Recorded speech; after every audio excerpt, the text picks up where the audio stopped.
পাথরের মূর্তির মধ্যে মানুষ ঈশ্বরকে দেখে, তাই মানুষ তার সামনে লাড্ডু, নানান রকমের খাদ্য, অলংকার প্রভৃতি দিয়ে তাকে সন্তুষ্ট করার চেষ্টা করে। অন্যদিকে সেই মন্দিরের পাশে একজন জীবন্ত ঈশ্বরের সৃষ্টি অসহায় 3 দিন ধরে ক্ষুধার্ত ব্যক্তি ভিক্ষা করছে, তার দিকে ভুলেও তাকাচ্ছি না। মাটির হনুমানের সামনে প্রসাদ, ফুল ও ধূপ জ্বালাই, আর জীবন্ত হনুমান একটা কলার জন্য হাত বাড়ালে সে হয় উপদ্রব, শয়তান ও মার খাওয়ার যোগ্য। মাটির সাপের মূর্তির সামনে তাকে দুধ দিয়ে পুজো করি, অথচ জীবন্ত সাপ দেখলে তাকে পিটিয়ে তার গা থেকে রক্ত বের করি। মাটির ইঁদুরকে গণেশের বাহন বলে 3 বেলা ভোগ লাগাই, আর জীবন্ত ইঁদুর বাড়িতে জাস্ট একটা কাপড় কাটলেই তাকে ধরার জন্য নানান রকমের ফাঁদ পাতি এবং বীজ সেটাই। গরু বা গাভী যতদিন দুধ দেয় ততদিনই তার গোমাতা থাকে। যখনই ওই গরুর দুধ শুকিয়ে যায় বা বার্ধক্যে উপনীত হয়, তখন সেই গোমাতাকে গরু ভেবে হয় ময়লা খেতে রাস্তায় ছেড়ে দেওয়া হয়, না হয় কোনো কসাইয়ের কাছে বিক্রি করে দেওয়া হয়। আর অন্যদিকে মাটির গরুকে নন্দলাল ভেবে 3 বেলা গলায় ফুল দেয় এবং তার সামনে ভোগ লাগায়। আর এইদিকে জীবন্ত সার রাস্তায় ঘুরে বেড়ায় এবং নোংরা খায়, তাকে একটা রুটি কিনে খাওয়ানোর মতো টাকা নেই। যে কুকুর মানুষকে রক্ষা করার জন্য রাতের পর রাত না ঘুমিয়ে কাটিয়ে দেয়, সেই নিরীহ কুকুরকেই প্রতিনিয়ত নিম্ন কোয়ালিটির গালাগালি করা হয় আর সারাদিন লাঠির আঘাত পেতে হয়। চলুন একটা ইন্টারেস্টিং গল্প বলি। ঈশ্বরের মূর্তি বানানো এক ব্যক্তি হঠাৎ করে ঈশ্বরকে একদিন চিৎকার করে বলতে লাগলো, তুমিও একজন কারিগর, আমিও একজন কারিগর। তুমি আমাদের মতো কোটি কোটি মানুষ বানিয়ে এই পৃথিবীতে পাঠিয়েছো, আর আমি তোমার মতো ঈশ্বরকে বানিয়ে হাট বাজারে বিক্রি করি। কিন্তু তখনই সবচেয়ে বড় লজ্জা লাগে, তোমার বানানো মানুষ প্রতিনিয়ত নিজেদের মধ্যে দাঙ্গা, মারামারি এবং খুন করে, আর আমার মাটির মূর্তির সামনে মানুষ মাথা নত করে 3 বেলা পুজো করে। এবার বলো, কার সৃষ্টি সেরা? তোমার সৃষ্টি সেরা নাকি আমার সৃষ্টি সেরা? তখন ঈশ্বর হেসে উত্তর দেয়, এর জন্যই তো আমি স্বর্গ নরক বানিয়েছি। যারা আমার সৃষ্টিকেই ভালোবাসে না, তারা কি করে ভাবছে মানুষের বানানো মূর্তি পূজা করলে আমাকে পাবে? মনে রেখো, আমি কোনো নির্দিষ্ট মূর্তির মধ্যে আবদ্ধ নই। আমি অসীম, আমি ক্ষুদ্র থেকে ক্ষুদ্রতম প্রাণীর মধ্যে বিরাজমান। আমি রয়েছি ক্ষুধার্ত শিশুর অন্তরে। আমি রয়েছি সেই গাভীর মধ্যে যারা দিনের পর দিন রাস্তার নোংরা এবং প্লাস্টিক খেয়ে বেড়ায়। আমি রয়েছি সেই কুকুরের মধ্যে যেই কুকুর দিনের পর দিন না খেয়ে অভুক্ত দিন কাটায়। তুমি কি ভাবছো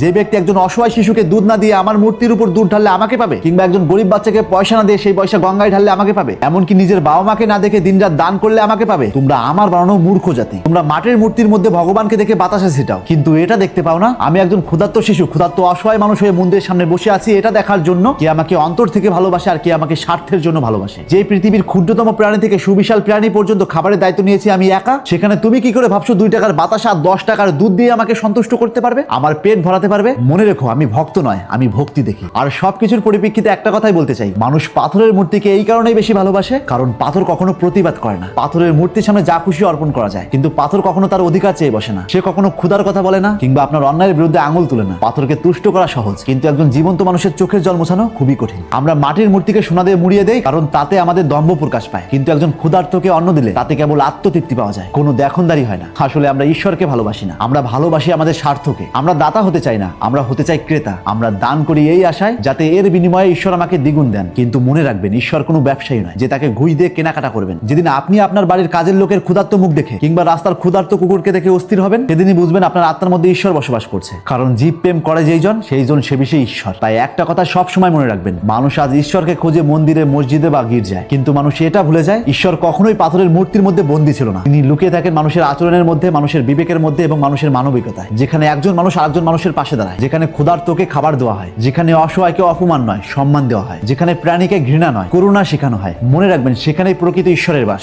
মূর্তি পূজা ধর্ম হতে পারে, কিন্তু মানুষ পূজা মানবতা। আর মানবতা ছাড়া সমস্ত ধর্মই শুধু আচার, সব পূজাই শুধু প্রদর্শন, সব ভক্তি শুধু অভিনয়। কারণ সত্যিটা খুবই সহজ, ঈশ্বর পাথরে নয় পেটে আছে, ঈশ্বর ধূপে নয় ঈশ্বর দুঃখে আছে, ঈশ্বর মন্দিরে নয় ঈশ্বর মানুষের মধ্যে আছে। আর যেদিন মানুষ মানুষকে ভালোবাসতে শিখবে, সেদিন আলাদা করে ঈশ্বরকে খুঁজতে হবে না, কারণ সেদিন মানুষ ঈশ্বর সবচেয়ে সুন্দর মন্দির হয়ে উঠবে। তাই আজ থেকে চোখ খুলুন আর এরকম ইন্টারেস্টিং ভিডিও প্রতিনিয়ত পাওয়ার জন্য তাপস এক্সপ্লোরার পেজটিতে ফলো দিয়ে রাখুন।